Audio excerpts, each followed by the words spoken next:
Well, let's look at some international news and let's take you live to the United States. First up, African heads of state attending the UN General Assembly in New York this week are expected to use the opportunity to attend the 2016 US-Africa Summit.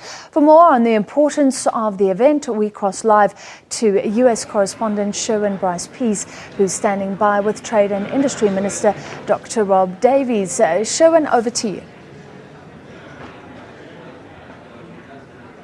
Francis, thanks very much indeed. We're not at the United Nations. We're across town here in Manhattan at the historic Plaza Hotel, where President Barack Obama is hosting the US-Africa Business Forum. As you mentioned, I am joined by Trade and Industry Minister Dr Rob Davies. Sir, what is the focus of the South African delegation at this forum?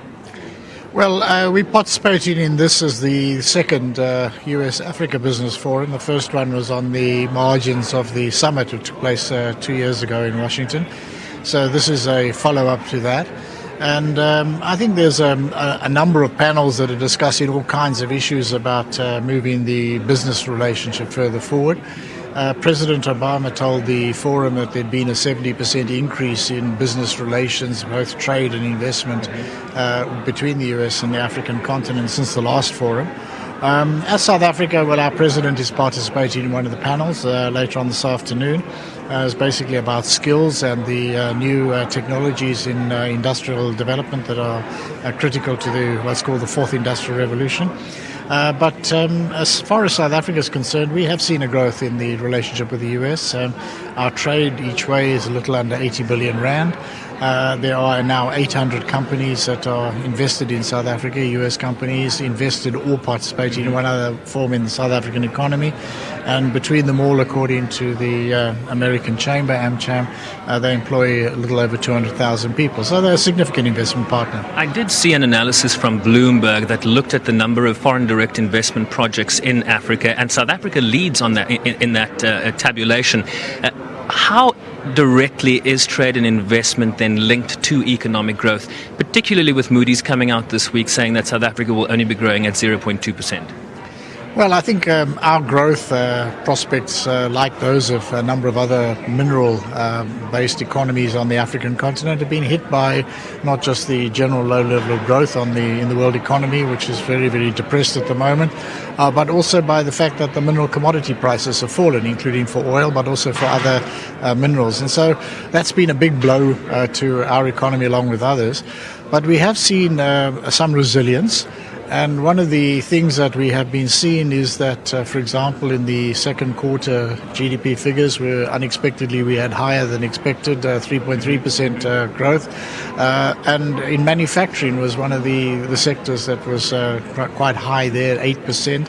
And in the quarter before, where we had a contraction, nonetheless, there was positive growth in manufacturing. And I think we've seen quite a number of manufacturing activities that are attracting investments across the board, the motor industry, but also a number related to the infrastructure build programs that we have. So I think these are areas where foreign investors are quite involved and where they continue to look at the prospects for, in fact, increasing their investments in South Africa. The foundation of South Africa and Africa's relationship when it comes to trade with the United States is, of course, AGOA. You have been participating in an AGOA forum here. How would you characterize the relationship between South Africa today with the United States, given the strained relations that developed, particularly over the chicken imports issue that now has essentially been resolved? Yes, it has indeed been resolved, and this means that we are in AGOA along with everybody else for the duration of the renewed AGOA, which is for 10 years from 2015. The focus, I think, of the discussion is going to be on what is going to succeed AGOA after 2025. I think this is going to be based on a document which the U.S. Trade Representative's Office is going to release, I believe, today or tomorrow. Look, I think this is an early stage in that discussion because we've got some years to run for AGOA, but also we'll be needing to watch what's the developments are going to be in the United States. Well, it certainly is a topic of discussion right now with certainly one of the candidates, a very protectionist rhetoric coming from the Republican candidate. Is that a concern? Well, I also would like to know what the Africa policy is going to be and how important Africa is going to be basically to both candidates. I know Secretary Clinton has been to South Africa on a number of occasions and led trade missions and has been to the African continent, knows the continent. I guess we can expect a high degree of continuity. But if Donald Trump becomes the President of the United States, I think it's completely terra incognito what his policies to the African continent would be. We'd have to find that out in the course of engagements with the new administration. Well, they've said very little about Africa, certainly in this campaign. It hasn't featured very prominently. Well, I think that is the point I'm making, we'll have to assess even what is going to be the trade policy of a Clinton administration. I don't think it's going to be exactly the same as the trade policy now of the Obama administration. There will be new figures in place, there will be different nuances and so on, and I think we're going to have to take the discussions about where does Africa and the US take its relationship after AGOA.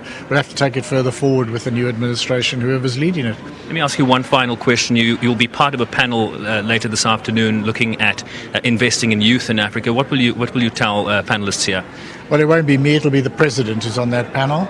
I think that, essentially from my point of view, we have a fairly good story to tell, that there are many high-tech, robotic-led, computer-driven industrial investments in South Africa, where we find young people from South Africa, young previously disadvantaged people, women as well as men, who are leading those processes, and the companies are winning awards internationally, for example. But youth unemployment is exceptionally high in South Africa. Very high. But what I'm saying is we're quite capable of running those processes, but what we need a much higher level of skills development if more people are going to be able to participate in those activities, because they are rather skills intensive. Dr. Rob Davies, thank you so much for taking the time to come out and speak with us. Thank you. It's a pleasure. Thank you. Rob Davies is, of course, South Africa's Trade and Industry Minister, accompanying the President to the US Africa Business Forum here at the Plaza Hotel in Manhattan, New York. That's it, Francis. Back to you.